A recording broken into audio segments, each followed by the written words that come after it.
Foster Segal, The Dog Ate My Tablet, and Other Tales of Woe. Carolyn Foster Segal, born in 1950, is a professor emeritus of English at Cedar Crest College and currently teaches at Muhlenberg College in Allentown, Pennsylvania.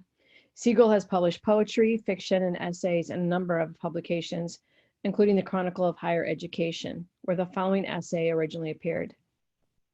She sums up her ideas about writing as follows. Writing, and it doesn't matter if it is writing about a feature of the landscape, an aspect of human nature, or a work of literature, begins with observation.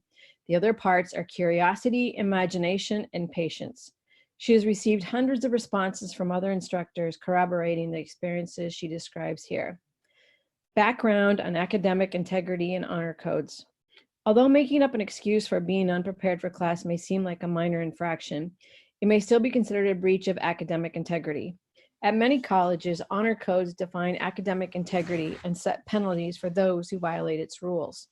The concept of college honor codes in the United States goes back to one developed by students at the University of Virginia in 1840. But reports of widespread cheating on college campuses in the early 1990s brought renewed interest in such codes. Surveys show that more than 3/4 of college students have cheated at least once during their schooling, and even a greater number see cheating as the norm among successful students. In 1992, the Center for Academic Integrity, now known today as the International Center for Academic Integrity, was established to help colleges and universities find ways to promote honesty, trust, fairness, respect, and responsibility among students and faculty members. Its original 25-member group has grown to include more than 200 institutions, and many other colleges have adopted these goals as well. The main focus of most honor codes is on discouraging plagiarism, which is copying the work of others and presenting the work of others as one's own, and various forms of cheating on tests. The International Center for Academic Integrity sees promoting individual honesty as a fundamental issue underlying all these concerns. And now the essay begins. Taped to the door of my office is a cartoon that features a cat explaining to his feline teacher, "The dog ate my homework." It is intended as a gently humorous reminder to my students that I will not accept excuses for late work, and it, like the lengthy warning on my syllabus, has had absolutely no effect. With a show of energy and creativity that would be admirable if applied to the missing assignments in question, my students persist week after week, semester after semester, year after year, in offering excuses about why their work is not ready. Those reasons fall into several broad categories: the family, the best friend, the evils of dorm life, the evils of technology, and the total bizarre. Family. The death of the grandfather or grandmother is, of course, the grandmother of all excuses. What heartless teacher would dare to question a student's grief or veracity? What heartless student would lie wishing death on a revered family member just to avoid a deadline? Creative students may win extra extensions and days off with a little careful planning and fuller plot development, as in the sequence of my grandfather, my grandmother is sick. Now my grandfather, grandmother's in the hospital. And finally, we could all see it coming. My grandfather, grandmother is dead. Another famous excuse is the family emergency, which always goes like this: there was an emergency at home and I had to help my family. It's a lovely sentiment, one that conjures up images of Louisa May Alcott's Little Women rushing off with baskets of foods and copies of Pilgrim's Progress. But I do not understand why anyone would turn to my most irresponsible students in the times of trouble. The best friend.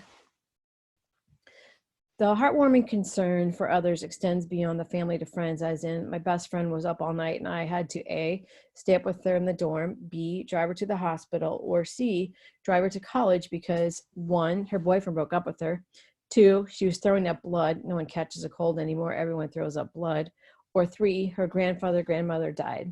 At one private university where I worked as an adjunct, I heard an interesting spin that incorporated the motifs of both best friend and dead relative. My best friend's mother killed herself. One has to admire the cleverness here. A mysterious woman in the prime of her life was allegedly committing suicide, and no professor can prove otherwise. And I admit I was moved until I finally had to point out to my students that it was amazing how the simple act of my assigning a topic for a paper seemed to drive the large numbers of otherwise happy and healthy middle-aged women to their deaths. I was careful to make that point during an off week during which no deaths were reported. The evils of dorm life. These stories are fairly predictable, almost always feature the evil roommate or hallmate, with my student in the role of the innocent victim, and can be summed up as follows. My roommate, who is a horrible person, likes to party, and I, who am a good person, cannot concentrate on my work when he or she is partying. Variations include stories about the two people next door who were running around and crying loudly last night because A, one of them had a boyfriend-girlfriend problem, B, one of them was throwing up blood, or C, someone somewhere died. A friend of mine in graduate school had a student who claimed that his roommate attacked him with a hammer. That, in fact, was a true story. It came out in court when the roommate was tried for killing his grandfather. The evils of technology. The computer age has revolutionized the student story, inspiring almost as many new excuses as it has internet business. Here are just a few electronically enhanced explanations. The computer wouldn't let me save my work. The printer wouldn't print. The printer wouldn't print this file. The printer wouldn't give me time to proofread. The printer made a black line through my words, and I don't know how you can read this, but do you still want it? Or wait, take my tablet. File name? I don't know what you mean. I swear I attached it. It's my roommate's computer, and she usually helps me, but she had to go to the hospital because she was throwing up blood. I did write it to listserv, but all my messages came back to me. I just found out that my other listserv messages came back under a different name. I just want you to know that it was really me who wrote all those messages. You can tell which ones are mine because I didn't use a spell check, but it was yours truly. Anyway, just in case you missed those messages or don't believe it's my writing, I'll repeat what I said. I thought the last movie we watched in class was boring. The total bizarre. I called the first story the Pennsylvania Chainsaw episode. A commuter student called to explain why she missed my morning class. She had gotten up early so that she would be wide awake for class. Having a bit of extra time, she walked outside to see her neighbor who was cutting some wood. She called out to him and he waved back to her with the saw. Wouldn't you know it, the safety catch wasn't on or was broken and the blade flew right out of the saw and across his lawn and over her fence and across her yard and severed a tendon in her right hand. So she was calling me from the hospital where she was waiting for surgery. Luckily, she reassured me she had remembered to bring her paper and a stamped envelope in a plastic bag to avoid bloodstains, along with her in the ambulance, and a nurse was mailing everything to me even as we spoke. This wasn't her first absence. In fact, this student had missed most of the class meetings, and I had already recommended that she withdraw from the course. Now I suggested again that it might be best if she dropped the class. I didn't harp on the absences. What if even some of this story were true? I did mention that she would need time to recuperate and that making it so much missed work might be difficult. Oh no, she said, I can't drop this course.